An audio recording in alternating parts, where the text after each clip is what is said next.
everybody, thank you so much for purchasing this magic kit. My name is Nick Paul. I hope you learned something. We're going to teach you about 10 or 11 pretty easy beginner magic tricks, novice magic tricks. So if you're a professional magician and you're looking to learn things from this DVD, it's probably not going to happen. But at the end, I'll give you some great, hopefully some great advice about being a professional magician, learning magic, more resources to expand your magic education, and so forth. So I hope you have fun, I hope you enjoy it, and thanks again for purchasing this magic kit.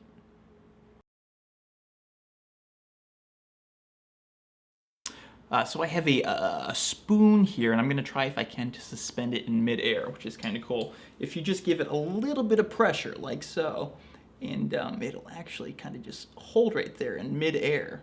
But if you think about it, that's not very impressive. I'm just holding it with my forefinger.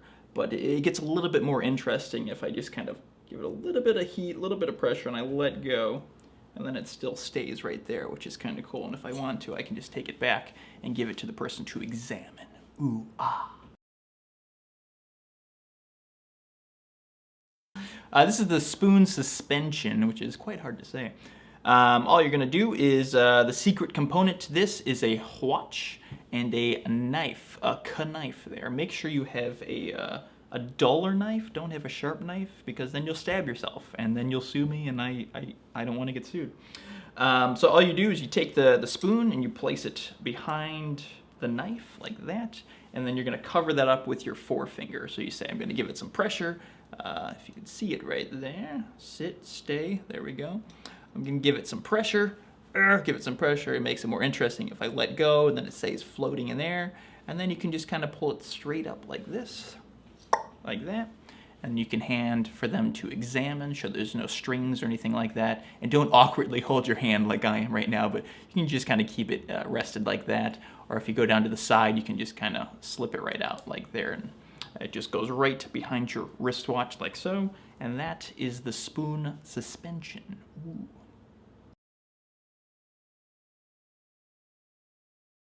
This is a fun little ditty with a rubber band. I've actually trained this rubber band. You can train it like you can train a house pet. You take it, place it underneath 2 fingers there, you close your hand up, and with a snap like that, it'll actually jump to the other side of the hand, which is quite strange. And it can go back too. That's how well trained it is. It goes back. And if you want, it can jump from 1 finger all the way over to 3 fingers, like so, like that. Ooh, ah, it is a trained rubber band, and then you can hand it out to your friends for examination or for them to steal and never give back to you.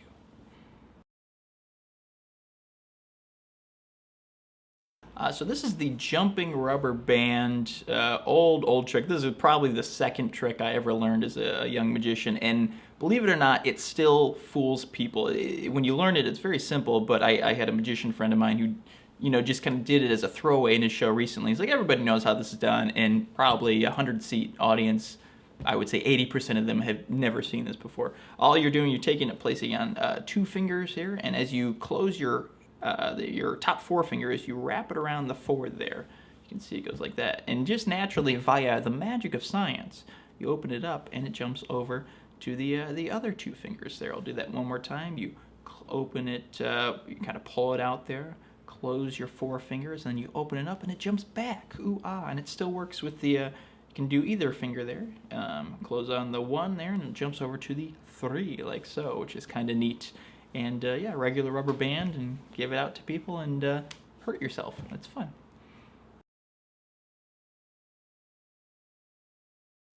So I'm going to show you 2 different ways to force a card, to make somebody choose a playing card, as if you had psychic powers, or in my case, a lot of free time. Very simple. The first one is called the Hindu Shuffle Force. I don't know why they're named these things, they just are. If you look in any old magic book, that's what they will be called. The Hindu Shuffle Force. Nick, my cameraman, if you could be so good to say stop anytime you want. Only got oh, thank you. He just had a small stroke there. That is the card right there, and you put it inside the deck, and you're done. And that's the card I wanted them to choose, the Hindu Shuffle Force. And all I'm doing is the key card, the card that I want them to choose, is on the very bottom. At the very beginning of this, you can fan out the cards and say, hey, all different cards, ooh, ah. And like I said, the key card is very much so on the bottom. So all you're going to do is you're going to go 1, 2, 3. You can keep kind of going until they say stop. And Nick, say stop again. Stop. Oh, thanks. And once again, that's the chosen card. It just rests right on the bottom. Once again, the Hindu shuffle of force. Stop. This is just, yeah, I didn't say that time, but thanks. I'm just doing this for fun at this point. It's a very relaxing exercise, but that is the motion. 1, 2, 3. It just kind of goes like that. So that is the Hindu shuffle force.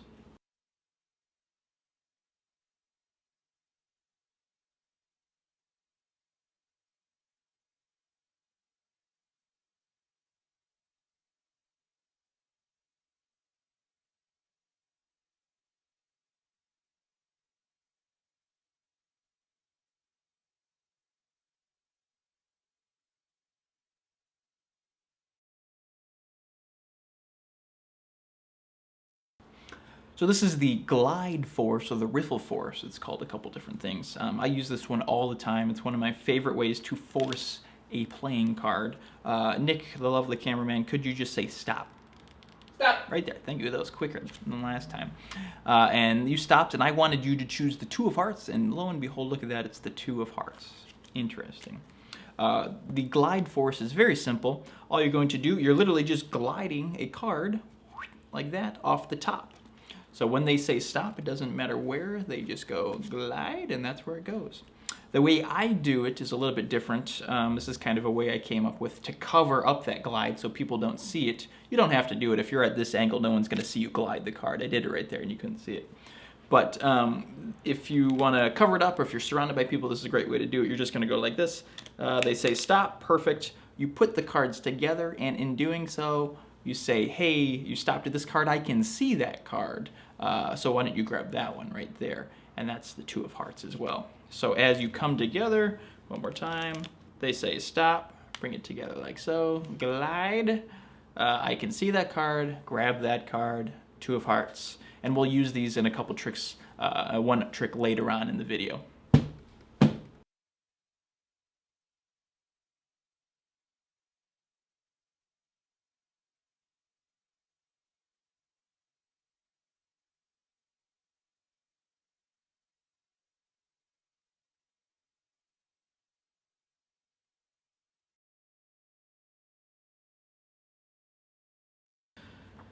So this is controlling a card. There's many different methods to control a card. I use about 3 or 4 regularly when I'm doing close-up magic. And this is a great one. What you're going to do is you take the deck, and they're holding onto the card at this point. And you say, okay, please place it on top. We'll get it lost in the deck. They place it right there on that packet. And you do a little shuffle, mix it up, and boom, it is done. The card is magically on top through skill and sleight of hand. It's actually very simple. All you're doing is you take up a little bit of the packet, you have them place it on that top. So you take about half of the packet, place it right there, and then do a little bit of an out jog, as it's called, that gives a little bit of space right there. And then so you have a little bit over to your left, and then you put the rest on to kind of cover that up. And then you do the final one, you feel where that out jog is, you grab the bottom final packet and just place it on top. And that is where your card is, the 2 of hearts. So I'll do that one more time there. So the 2 of hearts is, I'll do it face up so you see how it's working there. So we got the 2 of hearts. Don't actually do this face up, or else this is not impressive, but just for instructional purposes. We take that like so, take a little bit of a out jog right there, and then you add some more cards on top, and then you do the final one, and boom, right there, it's right on top. So you have it controlled. You can find it very easily that way. So that is controlling a card through the overhand shuffle method.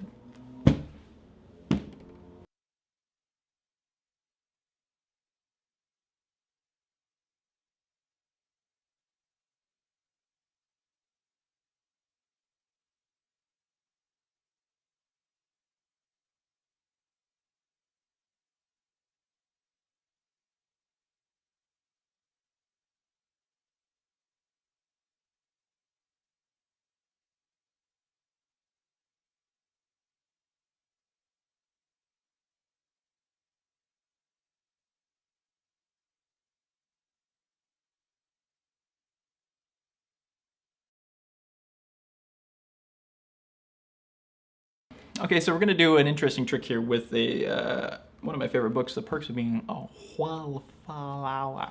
Perks of Being a Wallflower. Nick, the cameraman, if you don't mind, could you just say stop? Stop. Right there, perfect. What I'm going to have you do is look at the first word on the page. You got it? Great. Perfect. And if you could examine that book, make sure that's a real copy of Perks of Being a Wallflower. Excellent. I'm going to try to read your mind via psychic powers. Here we go. I'm thinking this has to do with a family member. Maybe you have one of these. Maybe you are one of these. I'm thinking perhaps the word was brother. Was the word brother? It was. Thank you very much. So this is a book force, a word force from a book, and it's pretty clever. You can do this with any book, doesn't matter. All you're doing is placing a nickel right here inside the book. Nickel goes in the page that you want. Find a page with an interesting word for them to look at. Don't use like the or and or something like that. It's not, for whatever reason, it's not as impressive.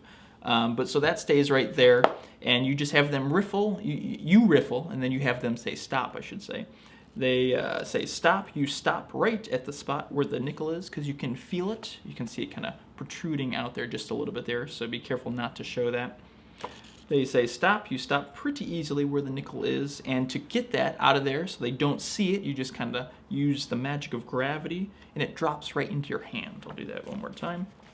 So you open it up. It's covering from them. They can't see that. And sit, stay. So you stop right there, you move it up just a little bit, it drops into your hand. You say, okay, great, look at the first word on this page. Great, give that to them, make sure they examine it, make sure they know it's a real copy of the book.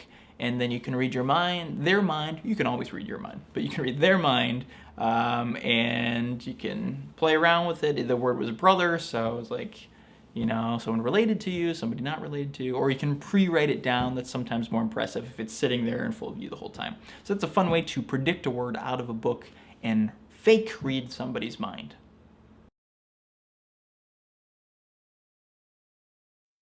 So this is a fun trick with just your fingers and your hands here. So what you're going to do, take your hands, have everybody do this. If you're with a group, this works with a group. You take your hands like this. Put them palm out, thumbs down, you cross over like that, locking them securely in position. You, sir, do it correctly. Excellent. Don't mess this up. Here we go. Ready? On the count of three. Ready? 1, 2, 3, like that. And you show everybody that for some strange reason, you're the only one able to turn your thumbs straight up. I don't know why.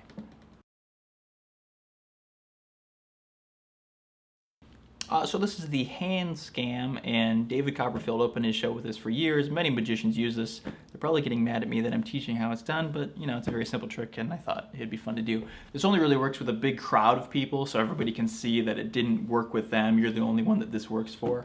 Very simple. You have everybody take your hands, palm out, thumbs down, you cross over, and then you just find somebody who's taking a little bit too much time, or you pretend somebody's not doing it correctly, and as you're doing that, you say, hey, you know, other way around, great. And as you do that, you rotate your hand the other way and you lock them in position, making sure that it still looks like this. So it's a little bit of a quick move. Thumbs are still down. You say, okay, everybody on the count of three, ready? 1, 2, 3, do this. And you're the only one able to do that, and people get confused. And make sure people don't do that too hard because they will hurt themselves. You will pull your wrist. But that is how to do the hand scam.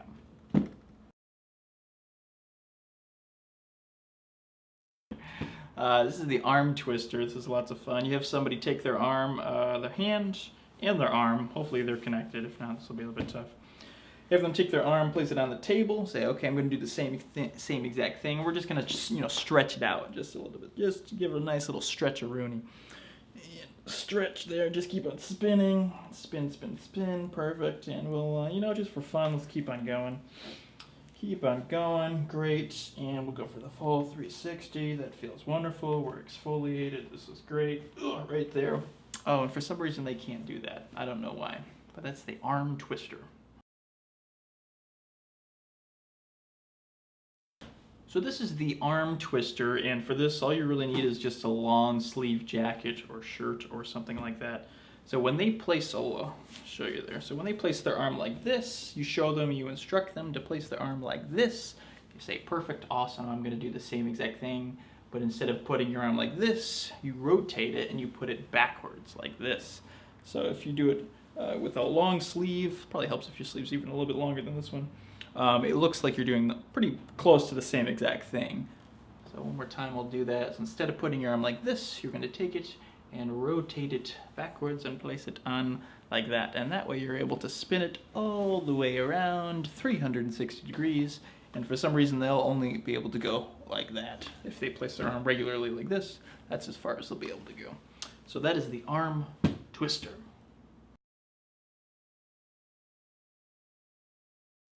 So we're gonna do a card trick here. As you can see, these are all different cards. Sir, if you don't mind, could you choose one? Perfect, great, good choice. I like that card. Show it to everybody. Excellent. We're gonna get that card lost in the deck. Shuffle, shuffle, shuffle, mixy, mixy, mixy. We're going to place that deck of cards inside this box. And what's unique about this box is there's actually a ghost that lives inside the box. He's going to hopefully, theoretically, find your cards. This is kind of unique. Just think of your card. You got it? Awesome. He's going to go through the entire deck and stop at one. He may have something here. Oh, perfect. He's got it right about there. Was that your card, the Seven of Clubs, perhaps? It was? Interesting.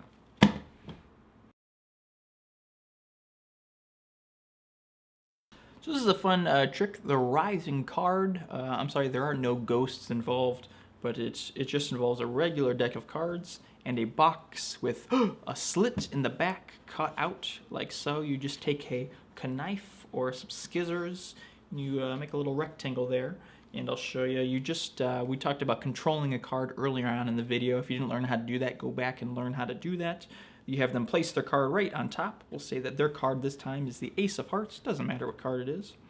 And you do a little out jog shuffle. You get their card to the top.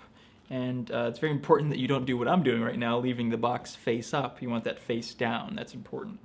And you're going to take the box, keep the back hidden, covering it up with your hand. Place the deck inside the box. Close it up like so. I always have struggled with that. I don't know why.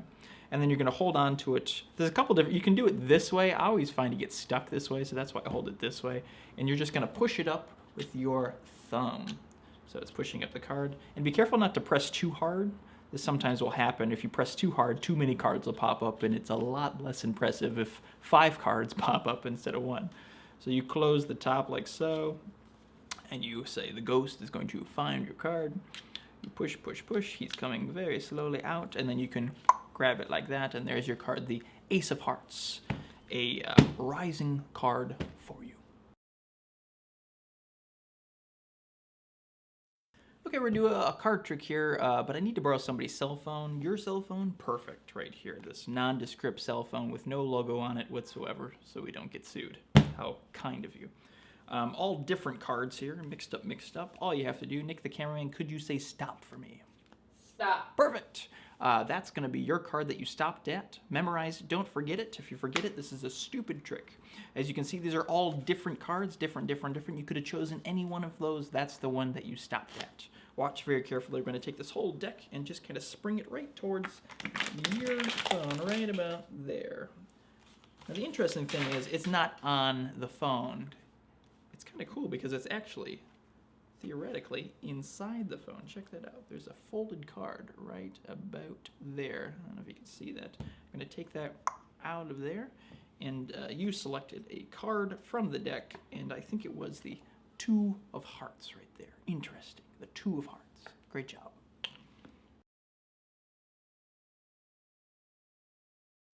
So this is the card to cellular telephone case. What you can do, you can borrow someone's phone when they're not looking. You'd be surprised how many people, you'll notice it, leave their phones out on tables and walk away and come back, go to the bathroom, whatever. Happens all the time when I'm out to a restaurant. So you can do, you can load another, you have a duplicate card. So we use the Two of Hearts, that's the card we forced. And you have another one folded up inside the case right there. Hopefully you can see that there, folded up card. And you just place that there inside, close it up, yay, you're ready to go. Or you can also use your cell phone case if you're in a pinch and if nobody's leaving their phones out. So you just do the force we talked about. I did the Hindu shuffle force. He said stop, that's your card. great. And make sure just to reiterate that those are all different cards. They had a free choice. And then you can spring the cards on, or you can just kind of put it inside the box and just tap it once. And that way you open it up, you reveal it, you show that the folded card is now inside there. The only thing with springing the cards, you have to be careful. Every once in a while, the other 2 of hearts that's still in the deck will show up face up. So just keep an eye out for that. You don't want somebody, hey, there's 2 of them. That doesn't work out so well. But you can also do this. You can take the card, you can put it inside a fruit, a little slit there, put it in. You can put in a piece of bread, make a slit at the bottom, like a bread roll or something like that. And you say, hey, hand me that bread roll. You open it up, you cut it open with a knife, and inside is their selected card. So there's multiple ways you can find the card. It doesn't have to be a cell phone, but this is the way I came up with. And it's fun. It's exciting. Technology, right? It's changing everything.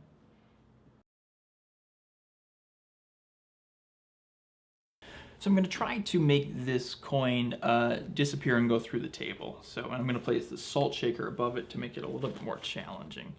And we'll just cover it with this napkin here. Ready, 1, 2, and 3. That should not. That's not it. Sometimes it takes a few tries. Let's try this again. Ready, 1, 2, and 3. That's you know what? I did it backwards.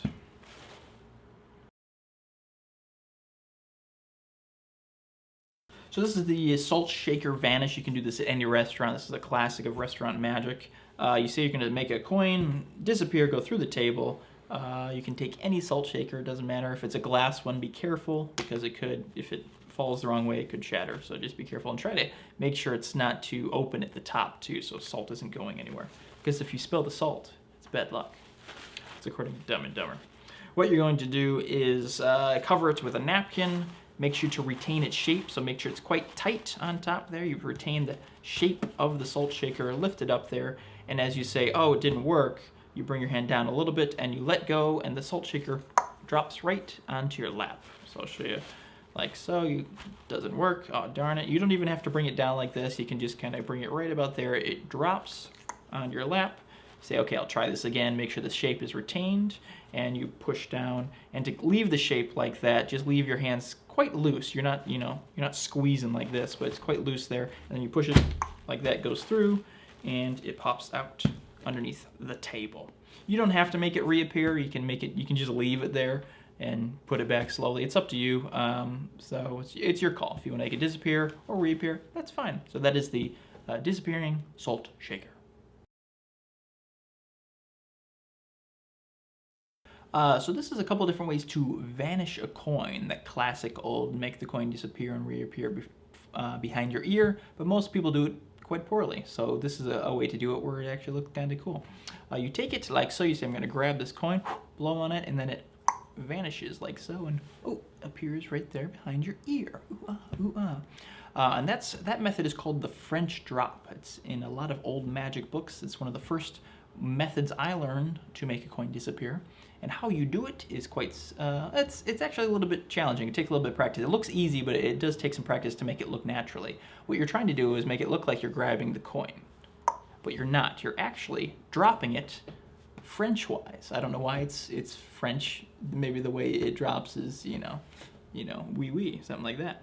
So you drop it like so into your hand. And what you're doing 2 things at the same exact time. You're dropping the coin, and then you're pretending to grab the coin. So you hold, and I'll do this as slow as I can. Grab like so. So it's actually best to practice doing it for real. I did it for real that time. For real. That way you get the natural feel of how it should go and how it should look. And this will probably take a couple days of practice just doing this over and over and over and over. You just want to make that look as smooth as you can. So you grab it, you pretend to grab the coin. I just kind of hold it right there in a little bit of a finger palm, if you will. You can hold. If you can't do that, you can just do this. You can hold it with your thumb. That's fine too. But I like to hold the finger palm like that. Disappears, and then you just grab it like that out of their ear or out of their nose, wherever. So that is the French drop.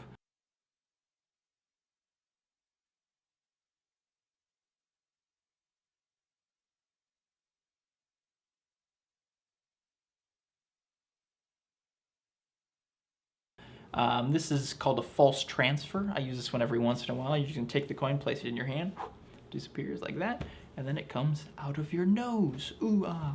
One more time, so that's the false transfer, disappears, comes back like so. So that's two different ways to vanish a coin, and how you do the false transfer is a little bit easier than the French drop. You're just gonna pretend like you're dropping it into your hand. That's what you want it to look like. But what you're really doing is making it look like you drop it into your hand. So there's a couple different ways that you can kind of hold it with a finger palm, do it that way. I always kind of just grab it with my thumb. So the thumb goes right over there, and it looks like I'm holding on to it, so like that. So once again, this is stuff that's just gonna take, there's a couple things on the DVD that are really easy that you can do instantly. Stuff like this is gonna take a couple days of practice of just doing that motion over and over to make it look like you're actually holding on to the coin. Because the last thing you want people to see you do is, you know, one of those weird motions. Sometimes people get really stiff. But just work on it, try to make it as natural, and like I said, practice actually doing it. You're actually tossing the coin a few times, so that way you feel what it should actually feel like if you were doing it in real life.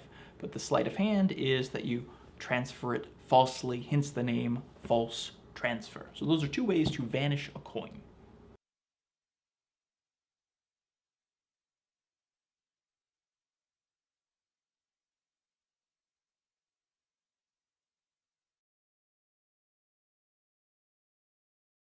Well, thanks everybody. Thanks for purchasing this video, this VHS tape, this Betamax, wherever you're watching this on. Really appreciate it. I hope you learned something. I hope you learned a couple of cool, fun tricks to fool your friends and family. Make sure you practice, learn the magic, learn the moves, learn the muscle memory, get it inside you before you go and perform it for people. Magic is a lot like learning an instrument. You should really get it down before you perform it live. So watch, practice. And the best way to watch practicing, you know, mirror is good. If you have a nice big mirror, that's great. But I also, I'll always kind of videotape it, and especially from different angles too. With your smartphone, that's all you need. Everybody has one of those these days, so that's the best way to kind of keep track of your progress and see how you're doing. I'll often videotape my shows, so if something goes well or unexpected, I can kind of backtrack and see why that happened, or if something went poorly, I can backtrack and see why that happened.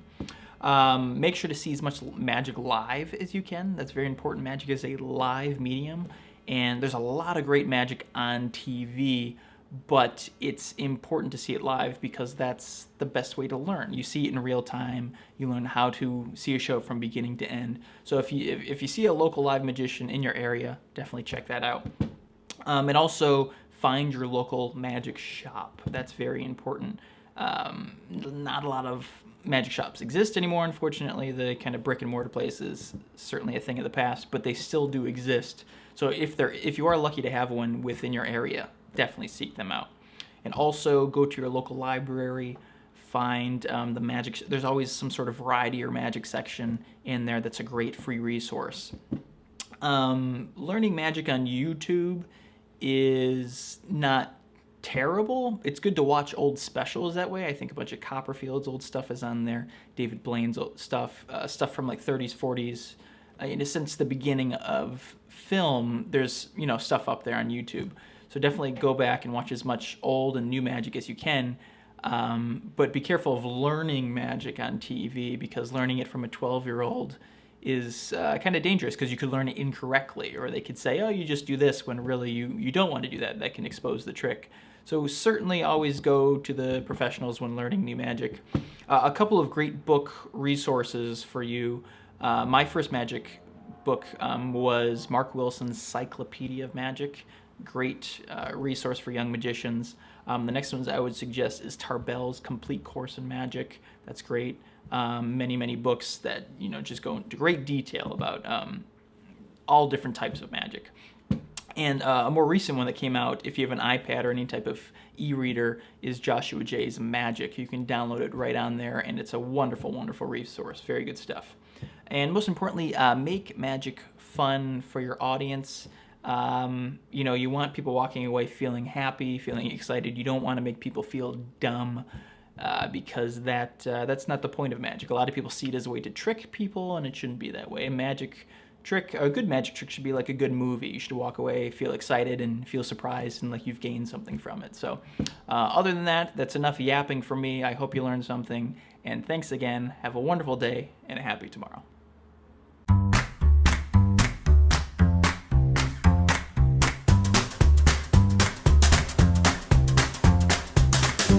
Stop. Hey, take one, Mark. I'm just gonna hold this. I'm just kidding. I'm gonna do this explanation one more time because I confused myself. Scene tricks 5, take 1, Mark. Drums. Told me so many words. Stop. Okay, that time. I'm actually messing this up. Okay, can I do this again? You want there? Right there? Perfect. What I'm gonna have you do. That's how you do the trick. Magic! Scene tricks 6, take 1, Mark. Trick 6. 6 tricks. Take 2, Mark. Mark. Who's Mark? Scene 10 apple, take 1, Mark. This is LA for you. Yeah, sorry. You get a siren every 3 seconds. Like this is called the French drop. You hold it and you mess it up like that. Something I've done 1,000 times. Take 1, Mark. Ow. Hey everybody, thank you so much for purchasing this magic kit. This is my little, hey, I broke something. Scene tricks 2 apple, take 1, Mark. Apples. Apple.